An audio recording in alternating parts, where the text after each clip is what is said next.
ரொம்ப உகந்ததாக இருக்குது. இந்த காற்றுல சாயில் அது உற்பத்தி பண்ணணும். இன்னொன்று தேக்கு வளர்ப்பு விவசாயிகளுக்கு ரொம்ப முக்கியமானது. இப்போ தமிழ்நாட்டில் எல்லாம் பார்த்தோம்னா தேக்கை தோப்பா போடுறது, வரப்புல போடுறதான் விவசாயிகள் விரும்புவாங்க.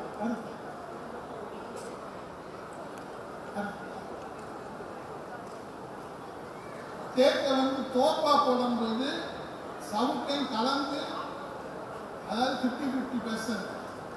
அப்போ ஒரு வருஷம் தேக்கு, ஒரு வருஷம் சவுக்கு, அப்படி வளர்க்குறப்ப இடையில நமக்கு சவுக்கு உடைய உற்பத்தி கிடைக்கிறது போக தேக்கு நல்லா வளர்றது நாங்கள் ஆராய்ச்சியில் கண்டுபிடிச்சோம். அடுத்து தேக்கு மரத்தை நீங்கள் பவுண்டரியில் போடும்போது 2 பக்கம் சவுக்கை வளர்த்து தேக்கை வளர்க்கும்போது தேக்கு நேரம் இது நாங்கள் புத்தனாம்பட்டியில் பண்ண ஆராய்ச்சி வரையும் இது 2வது வருஷம், அடுத்து 3வது வருஷம், 4வது வருஷம் என்ன பண்ணுறோம், சவுக்கு அறுவடை பண்ணிட்டு தேக்கு மட்டும் நேரம் வளர்க்கிறது. விவசாயிகள் மரங்கள் இல்லாத விவசாயம் நடந்துகிட்டு இருக்குது. ஆனால் இது எங்கள் கல்லூரி வனக்கல்லூரியில் முதல்வராக இருந்தவர், அவர் ரொம்ப உணர்ந்து விவசாயிகளுக்காக ரொம்ப சிந்தனை பண்ணவர். அவர் சொன்ன வாக்கியம் என்னது, வரப்போகிறோம் மரம் வளர்க்கணும் அப்படிங்கிறது. நெக்ஸ்ட். நன்றி. வேறு எதுவும் உங்களுக்கு சந்தேகம் இருந்ததுன்னா நம்ம பேசுவோம்.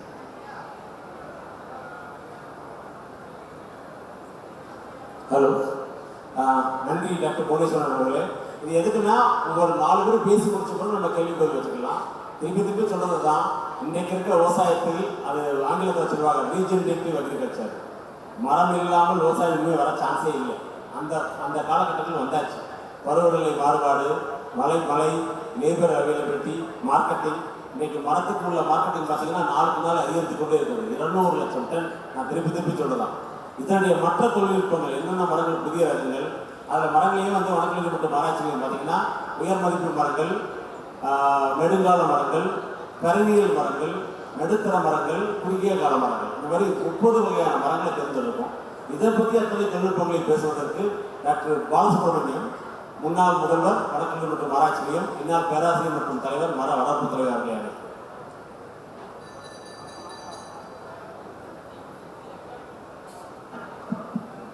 அனைவருக்கும் வணக்கம். பேராசிரியர் பார்த்திபன். அதே மாதிரி பார்த்தீங்கன்னா விவசாயிகள் மரத்தில் இருக்கும்போது 2-3 விஷயங்களை ரொம்ப கருத்தில் பண்ணணும். ஒன்று மற்ற பக்கத்தில் மரம் நடான்றதுக்காக நீங்கள் நடாதீங்க. உங்களுக்கு மரம் வளர்க்கும் போது நீங்கள் என்ன மரத்தை நடணும், அந்த மரத்தை சந்தையில் விற்க முடியுமா, இந்த 2 கேள்வி கேளுங்க. விற்கக்கூடிய மரம் உங்கள் நிலத்தில் வருமானு பாருங்கள். ஒருத்தர் தேக்கு வளர்க்குறாங்கன்னா நம்மளால் தேக்கு வளர்க்க முடியுமா? முடியாது.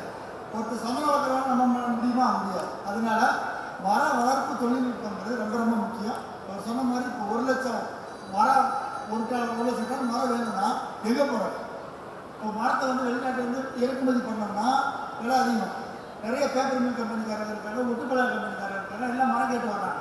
அதே மாதிரி நம்ம நாட்டில் உற்பத்தி பண்ணுற மரங்கள் ரொம்ப கம்மி. காட்டுக்கு இருக்கிற மரத்தை வெட்டக்கூடாதுன்னு அரசு சட்டம் சொல்லுது. அப்போ விவசாய நிலங்களில் வர மரத்தை மட்டும்தான் இன்னைக்கு வெட்டி மக்கள் பயன்பட முடியும், விவசாயம் பயன்பட முடியும், அதே மாதிரி தொழிற்சாலைகள் பயன்பட முடியும். அந்த வகையில் தான் இங்கே வேளாண் பாடல்கள் தொழில்நுட்பம். அதில் வனக்கல்லூரி மற்றும் ஆராய்ச்சி நிலையம் மேட்டுப்பாளையத்தில் நாங்கள் ஒரு 36 வகையான மரங்களை ஆராய்ச்சி பண்ணுறோம். ஒவ்வொரு பயனுக்கும் பார்த்தீங்கன்னா அவர் சொன்ன மாதிரி 18 மாதத்தில் வெட்டுற மரங்கள், 5 வருஷத்தில் வெட்டுற மரம், 10 வருஷத்தில் வெட்டுற மரம், 15 வருஷத்தில் வெட்டுற மரம், 20 வருஷத்தில் வெட்டுற மரம், 40 வருஷத்தில் வெட்டுற மரம். அப்போது குறுகிய காலப்பை, மத்திய காலப்பை, நெடுங்காலப்பை, அந்த மாதிரி மரங்களை பிடிச்சு அதற்கு ஏற்ற மாதிரிலாம் தொழில்நுட்பங்களை கண்டுபிடிச்சு அதிகமான வருவாய் விவசாயிகள் இருக்கிற மாதிரி நாங்கள் தொழில்நுட்பங்களை கண்டுபிடிச்சிருக்கிறோம். பொதுவாக எடுத்துக்கிட்டிங்கன்னா இப்போ தேக்கு மரத்தை எடுத்திங்கன்னா 45 வருஷத்துக்கு 50 வருஷம் வரைக்கும் தான் டிஎம்பிஎல் பேப்பர் தயாரிக்கிறதுக்கு மரம் தான் முக்கியமான பொருள். வேளாண் காடுகளுக்கு எல்லா விவசாய நிலங்களையும் வனத்தோட்டங்கள் உருவாக்குறது நம்மளுடைய முக்கியமானது. அது நாங்கள் என்ன ஸ்கீமு, அந்த பனை தோட்டங்கள் திட்டத்தில் என்னென்ன ஸ்கீம் வச்சுருக்கோம், என்னென்னதை ரைட்டாக பண்ணுறோம்.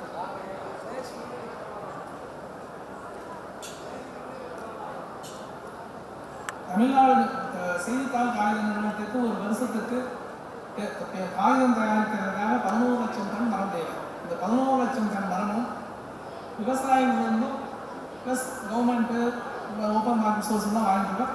இதில் மேஜராக விவசாயிகளுக்கு மட்டுமே வந்து 7 லட்சம் டன் வந்து வருஷம் வாங்கிட்டு இருக்கோம். தமிழில் இருக்கும்போது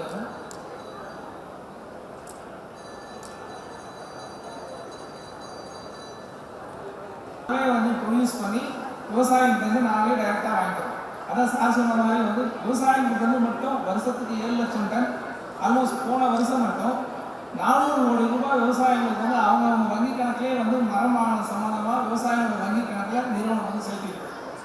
இது மாதிரி வருஷம் 400 கோடி வந்து 400லேருந்து 450 கோடி அந்த விவசாயிகளோட வாங்குறத பொறுத்து நேரடியாக எல்லா விவசாய வங்கி கணக்குக்கும் கம்பெனிலேருந்து பணம் போயிடும்.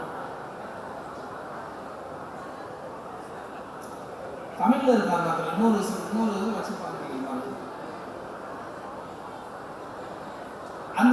இந்த ஸ்கீம் அது என்ன ஸ்கீம்னா பண்ணைக்காடுகள் திட்டம்னு ஒன்று வச்சுருக்கோம். இது 2004 வந்து காப்பீடு சார் மூலியமாக தான் ஆரம்பிச்சது. இந்த பண்ணைக்காடுகள் திட்டத்தில் நாங்களே தரமான நாற்று. இப்போ நீங்கள் பார்த்தீங்கன்னா கடந்த ஒரு 5 வருடமாக இந்த மரம் வளர்க்குறதுல விவசாயம் மத்தியில் மரம் வளர்க்குறதுல ஒரு பெரிய மாற்றமே நிகழ்ந்திருக்கு. அது என்னென்னா இப்போது சவுக்கு மரமும் ஸ்பெசிஃபிக்காக சவுக்கு கைல மரம் வந்து ஒரு ஏரியா முதல்ல பார்த்தீங்கன்னா கடந்த ஒரு 3-4 மாவட்டங்களில் மட்டும்தான் வந்து மரம் வளர்ப்பாங்க. பொதுவாக பார்த்தா புதுக்கோட்டை, அரியலூர், விழுப்புரம், கடலூர் இந்த 3-4 மாவட்டம். இன்னைக்கு இந்த ஒரு 4-5 வருஷத்தில் இந்த மாற்றம் எந்த அளவுக்கு இருக்குன்னா தமிழ்நாட்டில் ஆல்மோஸ்ட் எல்லா மாவட்டங்களும் வந்து மரப்பயிர் வேணும்னு சொல்லி விவசாயம் வந்து கேட்குறாங்க. அது சவுக்கோ கைலமோ நாங்கள் இந்த பக்கம் கன்னியாகுமரியிலேருந்து இந்த பக்கம் திருவள்ளூர் வரைக்கும் அனைத்து மாவட்டங்களையும் விவசாயிகள் டெய்லி எனக்கு மரக்கன்று வேணும். நாங்கள் மரக்கன்று ப்ரொடியூஸ் பண்ணுறதே வந்து எங்கள் தேவைக்கு ஒரு வருஷத்துக்கு வந்து 11 லட்சம் டன் வேணால் 30,000 ஏக்கர் வந்து பிளான் பண்ணுறோம். வருஷம் 30,000 ஏக்கர் பண்ணுறதுக்கு ஒரு 6 கோடி நாற்று ப்ரொடியூஸ் பண்ணுறோம். 6 கோடி நாற்று ப்ரொடியூஸ் பண்ணி விவசாயம் வந்து டைரெக்டாக கொண்டு போய் நாங்களே விவசாயத்தை வந்து கொடுக்குறோம். அந்த தமிழ் ஸ்கீம் தமிழ் இல்லைங்களா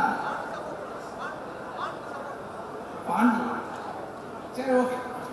அந்த 600 கோடி நாற்று வந்து விவசாயிகளுக்கு நாங்களே இலவசமாக கொண்டு போய் நாற்றுக்கு காசு வாங்குறோம். டிரான்ஸ்போர்ட் வந்து இலவசமாக பண்ணுறோம். இந்த பண்ணைக்காடு திட்டத்தில் வந்து மெயின் சிறப்பம்சம் என்னென்னா 1 ஏக்கர் விவசாயிகள் வந்து 100 ஏக்கர் 200 ஏக்கர் விவசாயிகள் வரைக்கும் வந்து கலந்துக்கலாம் பங்கு பெறணும். அதில் வந்து இன்னொன்று அந்த விவசாயிகளுக்கு வந்து இலவசமாக தொழில்நுட்பம் கொடுக்குறோம். ப்ளஸ் வந்து நாற்று வந்து வீரிய நாற்று இந்த 5 வருஷம் மாற்றம் நிகழ்ந்ததுக்கு காரணம் வந்து ஐஎஃப்டிடியும் ஃபாரஸ்ட் காலேஜ் தான். அவங்க கொடுத்த உயரிய தொழில்நுட்பத்தை யூஸ் பண்ணி அவங்க ப்ரொடியூஸ் பண்ணியிருந்த ஹைபிரிட் க்ளோன்ஸ். இந்த க்ளோன் வந்து விவசாயிகள் மத்தியில் வந்து நிறைய சேஞ்சஸ். இன்றைக்கி வந்து சவுக்குன்னா வந்து அந்த CH5 ஒரு ரகம் இருக்குது. அந்த ரகத்தை வந்து தெரியாத விவசாயிகள் வந்து தமிழ்நாட்டில் வந்து நிறைய பேர் இருக்காங்க. தெரிஞ்ச விவசாயிகள் அவங்க அவ்வளோ பிளான்டிங் வந்து இன்னைக்கு பிளான்டிங் ஆகாத லெவலில் வந்து பார்த்தீங்கன்னா அந்த CH5 ரகம் அவ்வளோ பெரிய டிரான்ஸ்ஃபர்மேஷன் நடந்திருக்கு. மறைமுகமாக வந்து பார்த்தீங்கன்னா விவசாய மத்தியில் வந்து இதுக்கு முன்னாடி 1 ஏக்கர் வந்து போகுது. இன்னொரு விஷயம் முதல்ல வந்து 5 வருஷத்துக்கு முன்னாடிலாம் அப்படின்னா விதை நாற்று வச்சுருந்தாங்க. அதில் வந்து 1 ஏக்கருக்கு வந்து 40 டன் 50 டன் வரும் 5 வருஷம் கழிச்சு. இதில் இப்போ 3 வருஷத்துலேயே வந்து 70 80 டன் எடுக்கிறாங்க. ஈவன் 100 டன் எடுக்கிற விவசாயிகளும் இருக்காங்க. அது அதிக மகசூல் எடுக்கிறது வந்து இந்த மரப்பயிர்கள் வந்து அதிக மகசூல் எடுக்கிறதுக்கு 4 இதுக்கு முன்னாடி போகுது. இந்த சவுக்கு மரம் தைல மரம் வருஷத்தில் எல்லா மாதமும் பிளான்டிங் பண்ணலாம். அதில் வந்து சீசன்றது ஒன்றுமே கிடையாது. ப்ராப்பரான சீசன் பார்த்தா மழை காலத்தையும் வெயில் காலத்தையும் நடாமல் மீதி 8 மாதத்தில் மார்ச் ஏப்ரல் மேலே நடக்கூடாது. இன்னொன்று செப்டம்பர் அக்டோபரில் வந்து மழை காலத்தில் நடக்கும். மீதி எல்லா மாதத்துலேயும் இந்த வந்து பிளான்டிங் பண்ணலாம். மானாவாரியிலையும் சவுக்கு வந்து விழுப்புரம் கடலூர் மாவட்டங்கள் வந்து மானாவாரியிலையும் பயன்படுத்துகிறாங்க.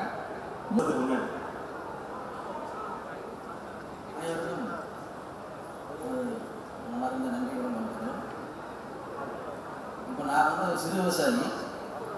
மேட்டுப்பாளையம் வனக்கல்லூரி நானும் அப்படி பேச போனால் கிட்டத்தட்ட ஒரு 15 வருஷத்துக்கு மேலே அவங்களோட நம்ம நல்லா நட்பு இருக்கோம். எப்போ வேணாலும் நம்ம கூப்பிட்டு பேசலாம், எப்போ வேணாலும் போகலாம் வரலாம். அவங்களுடைய வனக்கல்லூரியில் நடக்கிற அந்த முக்கியமான ஆலோசனைகள், தொழில்நுட்ப விஷயங்கள் எதுவாக இருந்தாலும் நமக்கு அங்கேருந்து அழைப்புகள் கொடுப்பாங்க. நான் மட்டும் இல்லை, எங்கள் பகுதி விவசாயிகள் எல்லாருமே பல முறை போயிருக்கோம். அப்போ பார்த்தீங்கன்னா சார் சொன்ன மாதிரி நாங்கள் 10-12 வருஷத்துக்கு முன்னாடியில் நான் வந்து மஞ்சளோடு சேர்ந்து அந்த மலைவேல் வந்து முதல்ல நம்ம தோட்டத்தில் பயிர் பண்ணோம். அது மஞ்சள் அறுவடை பண்ணதுக்கப்புறம் ஒரு 5 வருஷம் நம்மளுக்கப்புறம் மலைவேல் நல்லா வளர்ச்சியாக இருந்தது. அப்பப்போ வனக்கல்லூரியிலேருந்து சார் மிஸ்டர் பார்த்திவன் சார் அவர்களும் அவங்களுடைய டீம் அங்கே பயின்று வரக்கூடிய அந்த ஃபாரஸ்ட்ரி படிக்கக்கூடிய மாணவ மாணவிகளும் நம்மளோட தோட்டத்துக்குலாம் வந்திருக்காங்க. அவங்கெல்லாம் வந்து உனக்கு அப்புறம் நம்ம சுற்றி இருக்கிற தோட்டத்து விவசாயிகளாக கேட்கும்போது சார் வந்து நிறைய ஆலோசனைகள் சொன்னாங்க. இங்கேருந்து அழைச்சிட்டு போயிருக்கோம். அப்போ எங்கள் தோட்டம் சுற்றி அப்போவே நிறைய விவசாயிகள் வந்து மலைவேல் பண்ணாங்க.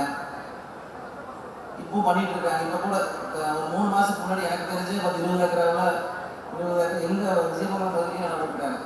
அப்போ பெருந்தரை சுற்றி பார்க்கும்போது 100கணக்கான ஏக்கராவில் பண்ணியிருக்காங்க. இப்போ விவசாயிகள் என்ன பண்ணுறாங்கன்னா, இப்போ நம்ம வந்து காற்று காலங்கள் வரும்போது வாழை வந்து நிறைய பாதிப்புக்குள்ளாகுது. இப்போ அதை வந்து வாழை விவசாயம் பண்ணும்போது வாழையில் அந்த மரப்பு உரங்களில் வந்து இது நடுறாங்க, சவுக்கு நடுறாங்க. அது வந்து காற்று தடுப்பான செயல்படுது. எவ்வளோ பெரிய காற்றடிச்சாலும் நம்மளுடைய வாழையை சேதம் பண்ணுறதில்லை. இது நம்ம கண்கூட நிறையா பக்கம் பார்த்துருக்கோம். இப்போது பார்த்திங்கன்னா நம்ம இந்த நம்பியூர் இந்த பக்கமாக நான் அடிக்கடி போகும்போது பார்ப்பேன். செவியூர் பக்கமெல்லாம் பார்த்திங்கன்னா ஏக்கரா கணக்கில் சவுக்கு தனிப்பயிராக பண்ணியிருக்காங்க. மலைவேம்பு அவங்களும் தனியாக நிறையா பண்ணியிருக்காங்க. வரப்பு ஓரங்கள் நட்டுருக்காங்க. நான் இப்போ என்னுடைய சொந்தக்காரர் இருக்கார் தாளவாடியில். அவர் தன்னோட விவசாயம் வந்து 5 ஏக்கர் பூமியில் வரப்பு ஓரங்களும் நட்டுருந்தார். அந்த விவசாயிக்கு வந்து மிகப்பெரிய ஒரு 10 லட்சத்துக்கும் மேற்பட்ட ஒரு வருமானம் கிடைச்சிருக்குது. அதுக்காக வந்து உள்ள வந்து நேந்திர வாழை போடுவார், காய்கறி பயிர் பண்ணுவார், எல்லாம் அது வழக்கம் போல எப்பவும் போல போயிட்டு இருக்கு. இப்போ அதனால் விவசாயிகள் வந்து நம்ம தனியாக தான் பண்ணணுமா அப்படிங்கிறது கிடையாது. நம்ம தோட்டம் ஒரு 5 ஏக்கர் இருக்குது அப்படின்னா அதில் 1 ஏக்கர் தனி பயிர் பண்ணலாம். மற்ற 4 ஏக்கரில் வந்து வரப்போகிறவங்களுக்கு தேவை போகுது. இப்போ நம்ம ஒரு காய்கறி பண்ணணும்னா தினசரி வருமானம், அப்புறம் 3 மாதத்துக்கு வருமானம், இந்த வாழை மஞ்சள்லாம் வந்து வருட வருமானம். இந்த மாதிரி நம்ம பிரித்து தான் விவசாயம் பண்ணுறோம். அதே மாதிரியே இந்த மரப்பயிர்கள் வந்து ஒரு 3 வருஷம் 4 வருஷம் 5 வருஷம் அப்படிங்கிற மாதிரி நம்ம பிரித்து வரணும்னா அது பெரிய ஒரு தொகை கிடைக்கும். நம்மளுக்கு அது பெரிய ஒரு வருமானமாக இருக்கும். சார் வந்து நிறைய ஆலோசனைகள் சொல்ல நம்ம தயாராகிறாங்க. நம்ம அடிக்கடி அங்கே போகும்போது பார்க்குறோம். எனக்கு என்னமோ நம்ம ஈரோடு மாவட்ட விவசாயிகள் தான் அங்கே கம்மியாக வராங்க எனக்கு தோணுது. சார் தான் கேட்குறோம். புதுக்கோட்டை, தஞ்சாவூர், கன்னியாகுமரி விவசாயிகளும் அடிக்கடி வர்றாங்க. சார் ஃபோன் பண்ணி பேசுகிறாங்க. சளைக்காமல் சார் ஃபோன் பேசிட்டு இருக்கிறாங்க. அவர்கிட்ட பேசுறதுக்கே வாய்ப்பு கிடைக்கணும்னா நிறைய விவசாயிகள் அந்த தொடர்பு இருக்காங்க. அதே மாதிரி புது புது விஷயங்களை சொல்கிறது டெக்னாலஜியெல்லாம் நிறைய நீங்கள் மரத்தையெல்லாம் கூட அந்த இந்த வாழையெல்லாம் நம்ம திசை பார்த்துக்கலாம். மரத்தையெல்லாம் கூட இதெல்லாம் பண்ணி நிறைய விவசாயிகளுக்கு நிறைய சப்போர்ட் பண்ணுறாங்க. அதை நம்மளாம் பயன்படுத்திக்கணும். நம்மளுக்கு வருமானம் கூடுது.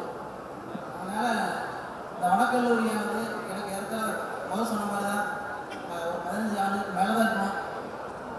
நல்ல ஒரு யார் வேணா கேட்கலாம். 5 to 10 நிமிஷம் என்ன கேள்வினாலும் கை ரைஸ் பண்ணி நான் மைக் கொடுத்து சொல்கிறேன். மைக் இல்லைன்னா மேலே கொடுத்துடலாம். அவர் மைக் கொடுத்து பார்க்கலாம்.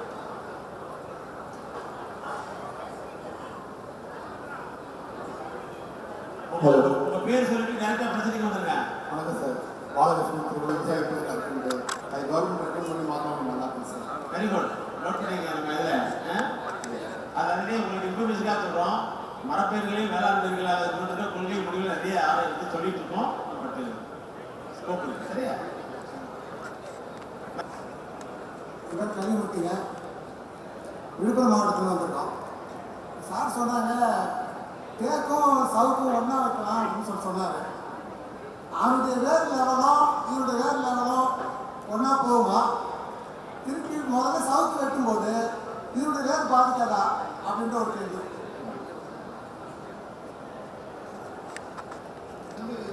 நாங்கள் ஆராய்ச்சி பண்ணி அதோடைய முடிவு உங்கள்கிட்ட சொல்லியிருக்கிறோம். இது தாங்கை ஒரு விவசாய தோட்டத்தில் நாங்கள் பண்ணது. அது என்னென்னா வெறும் தேக்கு வளர்க்குறோம். தேக்கு சவுக்கும் பாதிப்பாங்க. 1 வருஷ சவுக்கு 1 வருஷம் தேக்கு அப்படி வளர்க்குறோம். இன்னொன்று 75% சவுக்கு 25% தேக்கு அப்படி 3 இதாக வளர்த்து ஒரு 3-4 வருஷம் கழித்து அந்த சவுக்கெல்லாம் அறுவடை விவசாயம் பண்ணிட்டார். பண்ணி எந்த பிரச்சனையும் இல்லை. இதில் வந்து பாதியாக போடுறது. அதாவது 1 வருஷம் சவுக்கு 1 வருஷம் தேக்கு. என்னங்க 2 மீட்டர் இந்த திட்டம் வெட்டம் எதுக்குன்னு உங்களுக்கு சொல்லிடுறேன். அதாவது தேக்கு மட்டும் வளர்க்கும் போது பக்கம் பக்கமாக போட்டுட்டு தேக்கை வந்து நம்ம வெட்டணும். ஒரு வருஷத்துக்கு ஒரு வருஷம் வெட்டணும். ஏன்னா தேக்கு வந்து ஒளி விரும்புகிற தாவரம், நிறைய பக்க கிளைகள் தூரமாக நட்டா. அதனால அதை பிரிட்டிஷ்காரங்க இதை கண்டுபிடிச்சாங்க. பக்கம் பக்கமாக நட்டோம்னா ஒளிக்கு அதுக்கு போட்டி போட்டு நேரம் போயிடும். போனதுக்கப்புறம் ஒரு வருஷத்துக்கு ஒரு வருஷம் வெட்டணும். இன்னைக்கு என்ன திசு வளர்ப்பு தேக்க நடுறாங்க விவசாயி. அவங்கள்ட்ட நீங்கள் ஒரு வருஷம் தேக்க நட்டு வெட்டணும்னு சொன்னால் சரி கிடையாது. அதுக்கு மாற்றா நம்ம என்ன பண்ணியிருக்கிறோம், சவுக்கை வளர்க்குறோம். சவுக்கு வந்து இந்த ரூட் ட்ரைனர்னு சொல்லுவோம், ட்ரேல கொடுக்குறாங்க, அதை நடுறோம். தேக்க என்ன பண்ணுறோம், பாக்கெட் தண்ணி நடுறோம். ஊடுபயிர் பண்ணுற மாதிரி இருந்துச்சுன்னா 10 அடிக்கு 10 அடி சவுக்கு. இன்னைக்கு முன்னாடி தான் சவுக்கு காகித மில்லுக்கு மட்டும் தான் போட்டுருந்தது.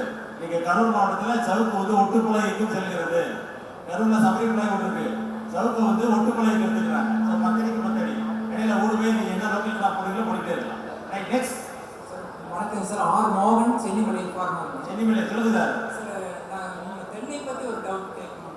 தென்னைக்கு ஒரு தனி மீட்டிங் இருக்கு. Okay sir. தென்னைக்கு தனி மீட்டிங் இருக்கு, அதை கேளுங்க. தென்னைக்கு தனியாக ஒரு டிஸ்கஷனே இருக்கு, நீங்கள் அதை கேட்கலாம். தோட்டக்கலைத்துறை இருக்கிறாங்க. சரி. Yes sir, next. மைக். என்னோட பேர் போலேங்க சார், நாமக்கல் மாவட்டம் சார். சார் ஆல்ரெடி 10 அடிக்கு 10 அடி தேக்கு இருக்குது சார், அதை சவுண்ட் பண்ணிக்கலாம். வேணாம், என்ன சார் தேக்கோட என்ன ஏஜ் என்ன? அது 5 வருஷம் ஆயிடுச்சு. 5 வருஷம் வேணாம், 5 வருஷம் வேணாம். நீங்கள் ஊடுபயிர் மட்டும் பண்ணுங்க. 5 வருஷத்துக்கு மரம் பொறுக்கணுங்களா, நீங்கள் ஊடுபயிர் பண்ணாங்க. சரிங்க சார், தேங்க்ஸ் சார். நீங்கள் என்னன்னா 5 வருஷத்துக்கு அப்புறம் மரத்தை வந்து தின்னிங் பண்ணுவாங்க. எல்லா மரத்தையும் தின் பண்ணுவாங்க. Selective thinning. எது நல்லா வளரலையோ, எது சைஸ் கம்மியாக இருக்கோ, அது 8 இன்ச்சுக்கு மேலே சுற்றளவு இருக்கிற 8 இன்ச்சு சுற்றளவுக்கு கீழே இருக்கிற மரத்தை கூட நீங்கள் எடுத்துக்கலாம். அதை கழுவி கொடுத்துருங்க, பிடிச்ச மரத்தை கூட வளர்க்கணும். நெக்ஸ்ட். மைக். சார், இந்த சவுக்கம் யூகலிப்டம் நிலத்தடி நீர் அதிகமாக இருக்குங்களா சார்? இது பெரிய கொஸ்டின் கேட்டுக்காங்க. ரொம்ப தெரியல, பல்வேறு இதில் என்னென்ன நிறைய சொல்லிட்டோம். முன்னாடியெல்லாம் பார்த்தீங்கன்னா சவுக்கு தைலமே வேர் மூலமாக உருவாக்கப்பட்டாங்க. இன்னைக்கெல்லாம் குளோனிங் தாங்க. 6 அடிக்கு மேலே வேர் போகாது. நம்ம ஊரில் 600 அடிக்கு தண்ணி கிடையாது. 6 அடி வேர் 600 அடியில் போய் தண்ணி உயிர்னா, நான் சயின்டிஸ்ட், விவசாயம் கூட நான் விவசாயம் பண்ணிட்டு இருக்கேன், சயின்டிஸ்டாக இருக்கேன். 6 அடி தண்ணி 6 அடி வேர் வந்து 600 அடியில் உயிர்னா உயிர் எடுத்துதான்.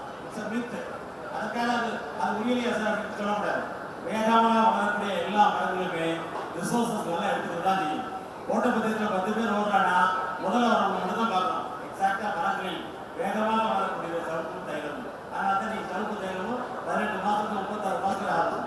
Right, next. Last question. தென்னை மரத்துக்கு நடுவில் சவுக்கு நம்பணும். என்ன வயசு தென்னை மரம்? தென்னை மரம் 3 வருஷம். என்ன இடைவெளி?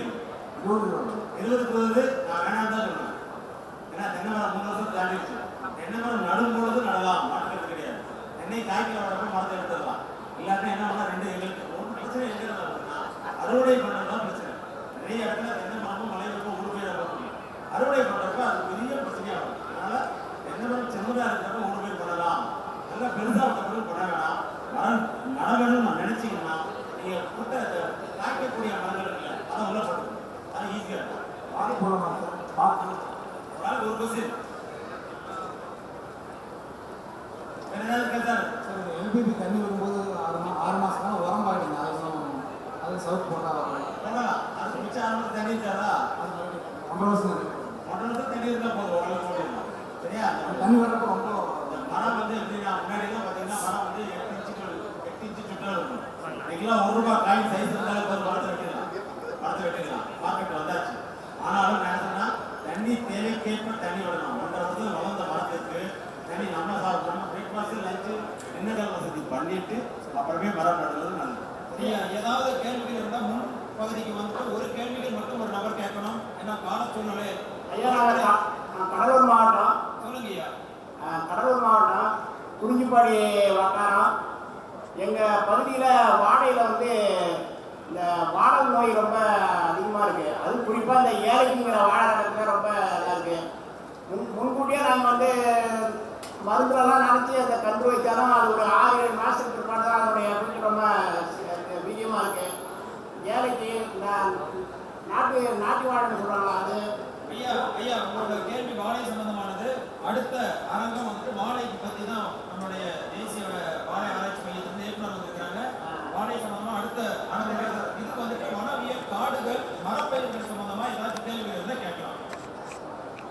நல்ல சுகம் அப்படிங்கிற ஒரு விவசாயி வந்துட்டு எல்லாமே சிறப்புரை கொடுத்தாங்க. உங்களுக்கு தேவை கேட்டுக்கணும்.